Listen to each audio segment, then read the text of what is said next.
Hello and welcome to episode 18 of the Fish Tank, and I've got a bit of an announcement this week. No, I'm not gay, and it's been a long time coming, but at last it has happened. No, I'm not going to record a good show for once either, but I am in my own country. Here it is, it's called Fish Tank Land, and I've applied to the the UN, to have my room recognised as an international country, and I'm like about 95% of the way there. There's a few more small details that need to be ironed out, but I can get my own country and my own independence, which is very good. Anyway, time for apology of the week. I'd like to apologise to, not to Jimbo, but because I mentioned the car accident he had last week, and I'd like to apologise if I in any way implied that female drivers are bad drivers because a female was apparently the cause of the accident he was involved in. I'd like to apologise if I implied that female drivers were bad drivers. So I'm sorry if I implied that you were bad drivers. By the way, please notice that I didn't actually apologise for saying they were bad drivers or thinking they were bad drivers. There you go. So anyway, what's been happening this week? Well, water has been a big issue because a lot of people have complained, because I got a notice through, here it is, in the hall that I live in, saying, please note, this is not drinking water. I got it shoved under my door. So apparently the drinking water that I've been drinking for about 6 months or so is now classed as not able to drink, which was rather annoying. Apparently a lot of people were really annoyed about it. It's something of a scandal, this whole water issue. People have been very, very annoyed. It's a very serious thing.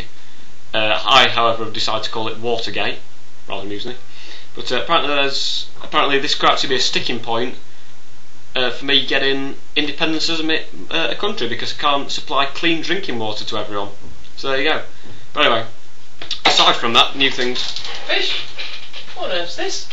So it's a piece of paper, Martin. It's a letter. What are you going to do, play Scrabble? It's a letter from the United Nations. Saying what? Saying that I'm in your airspace and I've got to move out. Oh, get in! They're taking my application seriously. I told you I was getting quite far in this. No. By the way, I'm not moving out. This is Martin, who lives in the room above me, or lived in the room above me.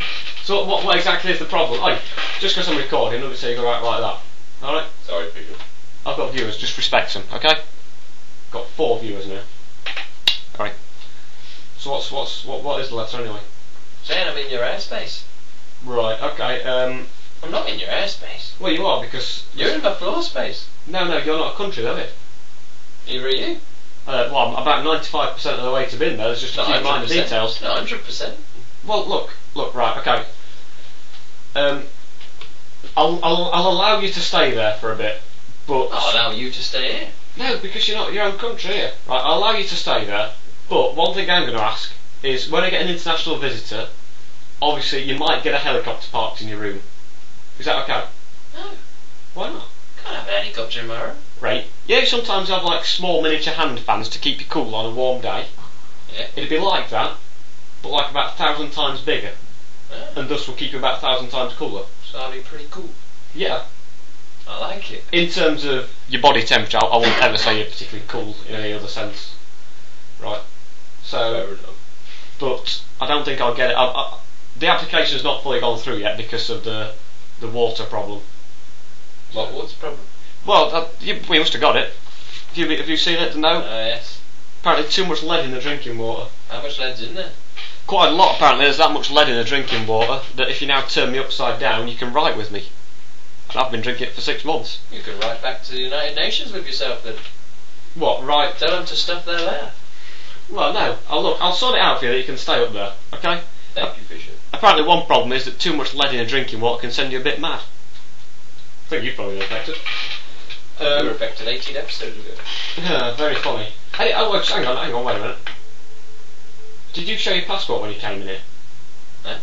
We can get out then. If you're not showing your passport, you can't come in here. It's a country. No. You can't just break international borders. I've got to go. Yeah.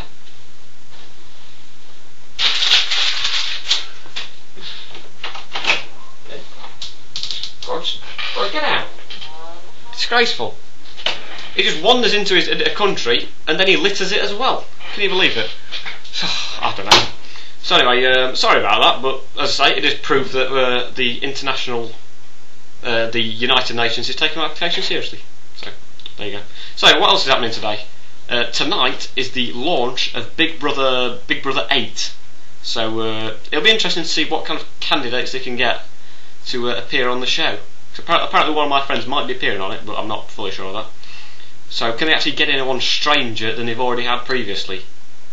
I mean, let's face it, who can they get that's stranger? Perhaps they get a man with an artificial shark's fin inserted into his back, perhaps, I don't know. Or a woman who only eats dog food from the hours between 6 o'clock in the morning till 7:18 in the afternoon. Or evening, or whatever, I don't know. These people are rather strange. I think everyone who appears on Big Brother, should be taxed at a rate of about 99.9% of the earnings that they receive after they leave Big Brother house and get all their interviews. They're not particularly bright people. The only series I did like, actually, was when there was the big fight. Apparently, some of the people who watched it rang in to the police and said, there is a fight in the Big Brother house. And they actually rang the police and told us. Do you think they like sort of do the same thing when they're watching EastEnders and sort of like ring up and say, hello, yeah, no, I'm just watching television, right? There's this bloke called Phil Mitchell, just going to a pub called the Queen Vic in London, yeah, never guess what he's done, he's just hit someone. Yeah, I mean, who are these people who watch Big Brother and actually ring the police? I don't know. But anyway, not to worry. Anyway, it's time for the Celebometer, and I am very close apparently to getting Carlos Tevez to appear on the show, because he doesn't need any form of legitimate contract to appear on the show. You don't have to do any form of proper paperwork for him, so he could be a shoo-in to appear soon. That could be quite good if we got him on, because obviously most Argentinians need the paperwork, but he's alright. Although apparently I might get a large fine if people get concerned. But I'm not going to get docked any points, so it's alright. So it's time to reveal this week's headline, which is, I'm not sure where it's from. What it says miners refuse to work after death. So I'm not really sure who's going to complain about that. It's not as though a mine owner's going to want a dead person working for him. Not going to be very productive, you want to thought.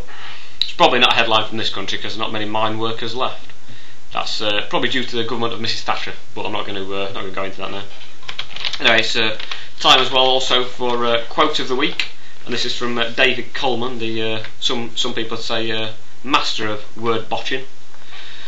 Not to be confused with bird watching. That's a totally different thing. And he says, there's Moses Chitkita, the 19-year-old who turned 20 last week. So he obviously struggles to tell people's ages. Perhaps he's regular for not knowing someone's age. Perhaps he's been in court with being with a young girl, perhaps. Although I'm not suggesting that he has. If you have, then I'm sure you're sure it was purely accidental, David. But not to worry.